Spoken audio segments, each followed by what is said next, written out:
Warren Buffett 10 साल के थे तो वो ओमाहा में घोड़ों की रेस ट्रैक में जाया करते थे जिसका नाम था अक्सारबन। वो वहां पर तब जाते थे जब रेस खत्म हो गई होती थी और वहां पर लोगों की सारी फेंकी हुई टिकट्स को वो उठा लेते, ये सोचकर कि कोई ना कोई ऐसा इंसान तो होगा ही जिसने विनिंग टिकट्स को ही फेंक दिया होगा, क्योंकि वहां पर बहुत से लोग एंजॉय करने के लिए भी आते थे। वो टिकट्स लेते, ड्रंक हो जाते और नशे में टिकट्स फेंक देते और वॉरेन बफेट हजारों टिकट्स को इकट्ठा करके एक एक करके चेक करते कि क्या इनमें से कोई जीती हुई टिकट है या नहीं, और उन्हें हर बार बहुत सी ऐसी टिकट्स मिलती। उन्हें पता था कि एक 10 साल के बच्चे को कोई विनिंग टिकट्स के पैसे नहीं देगा, इसलिए वो जीती हुई टिकट्स को अपनी आंटी को दे देते और उसे काउंटर में ले जाके कैश करवा देते। ये पेशेंस और रीडिंग की हैबिट उनमें हमेशा रही।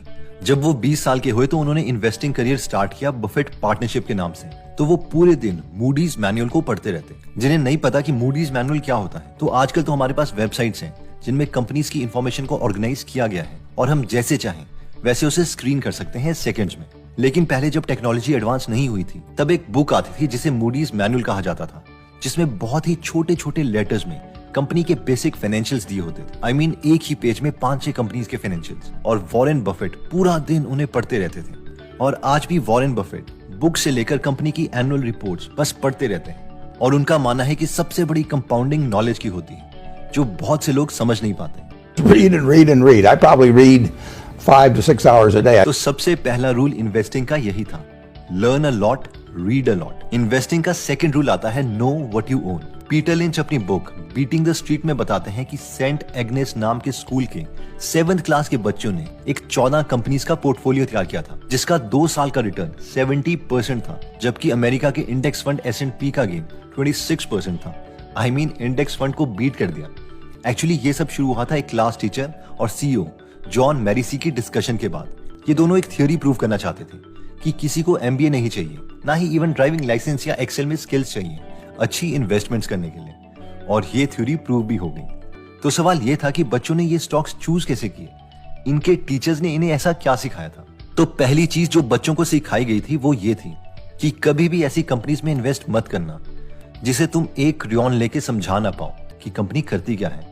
और जब भी बच्चे किसी कंपनी को चूज करते तो सबसे पहले उनसे ये पूछा जाता कि ये बताओ कि कंपनी बनाती क्या है, क्या प्रोडक्ट या सर्विसेज ऑफर करती है, और अगर वो ये चीज नहीं बता पाते तो वो इन्वेस्ट नहीं कर सकते। नेक्स्ट चीज जो इन बच्चों को सिखाई गई थी कि अगर लॉन्ग टर्म के लिए हम इन्वेस्ट कर रहे हैं तो छोटी कंपनीज में हमें ज्यादा अपॉर्चुनिटीज मिल सकती है ग्रोथ की।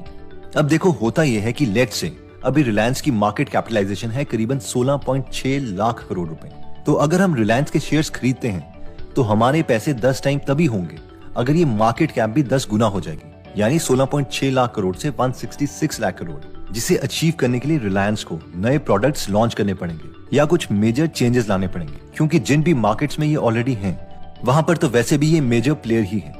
इसलिए इसमें हमारे पैसों का ज्यादा ग्रो होना थोड़ा मुश्किल है, और यही रीजन है कि बहुत से इन्वेस्टर्स मानते हैं कि छोटी कंपनी जल्दी ग्रो करती है। इतने बड़े मार्केट में अभी भी नए एंटरप्रेन्योर आ रहे हैं जो 200-400 करोड़ की लिस्टिंग से चालू होते हैं, और वहां से 10-20 हजार करोड़ बहुत जल्दी हो जाते हैं। ग्रेट इन्वेस्टर मुनीश पबराय भी इसी चीज को बहुत बार मेंशन कर चुके हैं कि होता यह है कि बड़ा इन्वेस्टर छोटी कंपनी में पैसे लगाएगा तो उसे उतना फायदा नहीं होगा।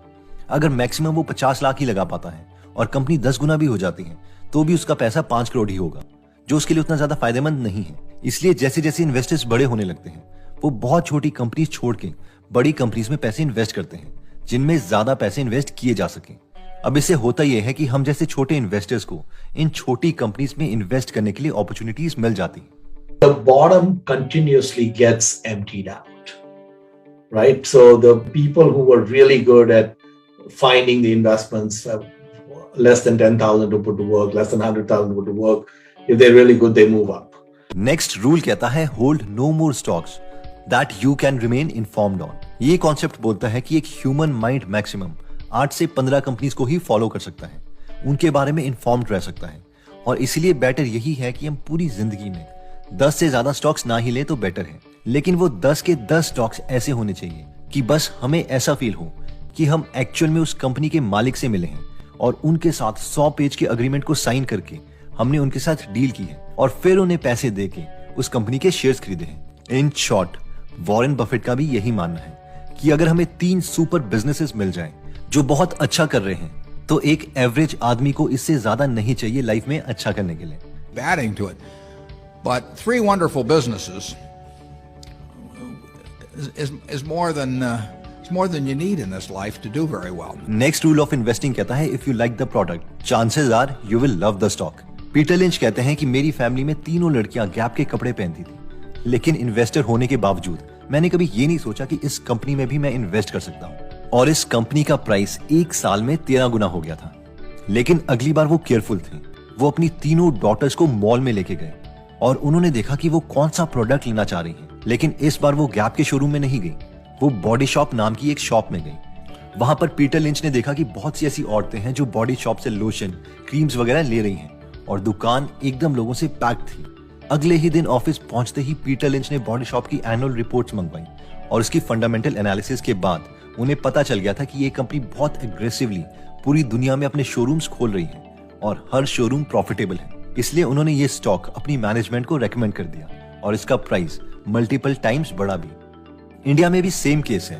अगर हम रॉयल एनफील्ड की बाइक्स जो बुलेट्स के नाम से बहुत फेमस है उसकी बात करें तो उसका स्टॉक प्राइस ₹1.22 से बढ़कर 2,525 पहुंच गया है, यानी हर 1,20,000 करोड़ में कन्वर्ट हो चुका है। ब्रिटानिया इंडस्ट्रीज लिमिटेड की बात करें तो 58.23 रुपीज से शुरू हुआ ये स्टॉक 3580 रुपीज पहुंच चुका है, यानी इसमें अगर आईपीओ के टाइम में हमने पैसे इन्वेस्ट कर दिए होते तो वो 1 लाख रुपए बढ़कर 62 लाख के आसपास हो गए होते। तो इन शॉर्ट मैसेज ये है कि जो प्रोडक्ट्स हमें अच्छे लगते हैं, अगर वो पब्लिकली ट्रेडेड कंपनी है और अगर वो कंपनी फाइनेंशियली स्टेबल है तो इस मेथड को हम यूज कर सकते हैं स्क्रीनिंग के लिए। नेक्स्ट रूल ऑफ इन्वेस्टिंग कहता है trying to time the market. Peter Lynch कहते हैं कि जो एक्सपर्ट्स हैं उन्हें कुछ नहीं पता कि मार्केट कब बढ़ने वाली है या कब घटने वाली है, लेकिन इनकी जॉब ये है कि इन्हें प्रिटेंड करना पड़ता है कि इन्हें ये पता है। इसीलिए ये फ्री में एडवाइस देने लगते हैं कि मार्केट में नेक्स्ट टाइम क्या होने वाला है। जो बेस्ट इन्वेस्टर्स होते हैं उनका मेन फोकस होता है कि वो अच्छे बिजनेसेस खरीदें जिनके प्रोडक्ट्स एक्चुअल में पब्लिक को चाहिए भी होंगे, क्योंकि अगर बिजनेसेस एक्चुअल में ग्रो कर रहे होंगे तो लॉन्ग रन में उसका शेयर का प्राइस भी एक्चुअल बिजनेस ग्रोथ के रेट से ही ग्रो करेगा। इसलिए बेटर ये है कि हम बिजनेसेस पे फोकस करें, ना कि मार्केट को टाइम करने के चक्कर में रहें। लेकिन क्या टाइमिंग में पूरे सबका टाइम लगा हुआ है। एग्जैक्टली टाइमिंग करने में मतलब सबसे बड़ा कर्ज और सबसे बड़ा श्राप और सबसे बड़ा मतलब एक चैलेंज जो है इन्वेस्टर के लिए आज वो है कि बाजार में क्या होने वाला है, कब जाएं, कब खरीदें, उसमें मतलब पूरी एनर्जी खत्म हो गई। मतलब मैं अब क्या बताऊं कि 99% आप जनता बाजार में इसके लिए नहीं है कि उन्होंने टाइम नहीं कर पाया बराबर। नेक्स्ट रूल कहता है free cash flow is the king. ये पॉइंट कहता है कि अर्निंग्स यानी अगर कंपनी का सिर्फ प्रॉफिट ही बढ़ी जा रहा है लेकिन उसका कैश फ्लो नहीं बढ़ रहा तो हो सकता है कि कंपनी में कुछ गड़बड़ हो। हम में से जो लोग फैमिलियर नहीं है उन्हें हम पहले ये टर्म्स सिंपल लैंग्वेज में क्लियर कर देते हैं। देखिए, अर्निंग्स का मतलब है प्रॉफिट, लेकिन इस प्रॉफिट का क्या होगा ये भी मैटर करता है। एक्चुअली जब कंपनीज अपनी फाइनेंशियल रिपोर्ट पब्लिश करती है तो उसमें अगर किसी ने अभी तक कंपनी को पैसे देने भी हैं, यानी कंपनी ने किसी को सामान उधार पे दिया है और वो पैसा अभी तक हमें मिलना बाकी है, उसे भी वो प्रॉफिट्स में इंक्लूड कर देती है और ये हमें कंपनी को एनालाइज करने में कंफ्यूज कर सकता है। इसलिए वॉरेन बफेट का फेवरेट इंडिकेटर है free cash flow. Free cash flow को समझने के लिए पहले कैश फ्लो को समझते हैं। कैश फ्लो वो पैसा है जो एक्चुअल में कंपनी के पास है। लेट्स से हम रिलायंस कंपनी के कैश फ्लो स्टेटमेंट की बात करते हैं तो हम यहाँ पर देख सकते हैं कि रिलायंस के पास मार्च 2018 में 1266 करोड़ रुपए का कैश था, मार्च 2019 में 3745 करोड़ था, लेकिन मार्च 2021 में -13,523 करोड़ है। और अगर हम प्रॉफिट और लॉस स्टेटमेंट में रिलायंस की मार्च 2021 की अर्निंग्स देखें तो वो 49,128 करोड़ है पॉजिटिव में, लेकिन कैश फ्लो -13,523 करोड़ रुपीस था। अगर हमें पूरी स्टोरी जानी है कि इसके साथ क्या हो रहा है तो हमें रिलायंस की एनुअल रिपोर्ट्स पढ़ने के बाद ही पता चलेगा कि कौन सा पैसा कहां खर्च हुआ है, कौन सा भी आना बाकी है, एक्सेट्रा। और ये जो कैश फ्लो है वो 3 चीजों से बना है। कैश फ्रॉम ऑपरेटिंग एक्टिविटीज यानी मेन ऑपरेशन से जो कैश रिलायंस के पास आया, जो कि हमारे लिए सबसे इंपॉर्टेंट है। दूसरा कैश कंपनी के पास आ सकता है इन्वेस्टिंग से, यानी अगर उन्होंने दूसरी कंपनीज में इन्वेस्ट किया है, एक्सेट्रा। और फाइनली जो कैश उनके पास आ सकता है फाइनेंसिंग एक्टिविटी से, यानी अगर उन्होंने लोन वगैरह लिया है, एक्सेट्रा। तो और एक्चुअल में जो फ्री कैश फ्लो है जिसे हम किंग बोलते हैं वो होता है ऑपरेशन वाला cash flow minus capital expenditure. यानी मान लो कि आपका बिजनेस हर साल 1 करोड़ का प्रॉफिट करता है, लेकिन आपके बिजनेस का नेचर कुछ ऐसा है कि अगले साल बिजनेस करने के लिए आपको मशीन लगानी पड़ेगी जो 99 लाख रुपीस की होगी। तो फिर ऐसे 1 करोड़ के प्रॉफिट का क्या करना, क्योंकि 99 लाख रुपीस तो आपको मशीन में खर्च करने पड़ेंगे, जिसकी वजह से एक्चुअल प्रॉफिट तो एक तरह का 1 लाख रुपए ही हुआ, और इसे ही फ्री कैश फ्लो बोलते हैं। इसलिए कंपनी के फ्री कैश फ्लो पर हमेशा नजर बना के रखिए। तो एक बार जल्दी से हम रिवाइज कर लेते हैं कि हमने इन्वेस्टिंग के कौन से 7 रूल सीखे थे। रूल नंबर 1 था learn a lot read a lot, यानी the more you learn the more you earn. हम सब पैसों की कंपाउंडिंग को तो जानते हैं, लेकिन नॉलेज की कंपाउंडिंग के लिए हम बहुत ही कम सोचते हैं या इन्वेस्ट करते हैं। रूल नंबर 2 था इन्वेस्टिंग का second rule, know what you own. इसमें हमने 7th क्लास के बच्चों की स्टोरी देखी थी कि अगर हम बहुत ही सिंपल वर्ड्स में ये भी बता नहीं सकते कि कंपनी कौन से प्रोडक्ट बना रही है और आगे कैसे अपनी अर्निंग्स बढ़ाएगी, तो बेटर है कि ऐसे बिजनेसेस से हम दूर ही रहें। रूल नंबर 3 था over the long term it's better to buy stock in small companies, यानी छोटी कंपनी परसेंटेज वाइज ज्यादा ग्रो हो सकती है एज कंपेयर टू ऑलरेडी जो कंपनी बिग है। अब ऐसा हमेशा ट्रू नहीं है, लेकिन मैक्सिमम केसेस में ऐसा ही देखा गया है। रूल नंबर 4 था hold no more stocks that you can remain informed on, यानी उतने ही स्टॉक्स लो जिनकी स्टोरीज पर हम नजर रख पाए। वॉरेन बफेट तो कहते हैं कि अगर लाइफ में हमें 3 अच्छी कंपनीज मिल जाएं, तो वो ही हमारी लाइफ को बहुत इंप्रूव कर सकती है। रूल नंबर 5 था कि if you like the product chances are that you will like the stock. In short, अगर प्रोडक्ट बहुत से लोगों को पसंद आ रहा है तो ये एक अच्छा स्क्रीन टेस्ट है। इसके बाद हम कंपनी की रिसर्च करके उसके बारे में और पता कर सकते हैं और हो सकता है कि हमें अच्छी कंपनीज भी मिल जाएं। रूल नंबर 6 था कि trying to time the market, यानी मार्केट में कब एंटर या एग्जिट करना है। इससे बेटर है कि हम अच्छे बिजनेसेस ढूंढें जो एक्चुअल में ग्रो हो सके, क्योंकि लंबे टाइम में शेयर की ग्रोथ और बिजनेस की ग्रोथ ऑलमोस्ट सेम होगी। और फाइनली रूल नंबर 7 में हमने सीखा था कि free cash flow is the king, यानी सिर्फ अर्निंग्स पर ही विश्वास ना करें, बल्कि फ्री कैश फ्लो एक परफेक्ट इंडिकेटर है कंपनी के बारे में बताने का। और अगर कैश फ्लो नेगेटिव है तो ये मतलब नहीं कि कंपनी खराब है।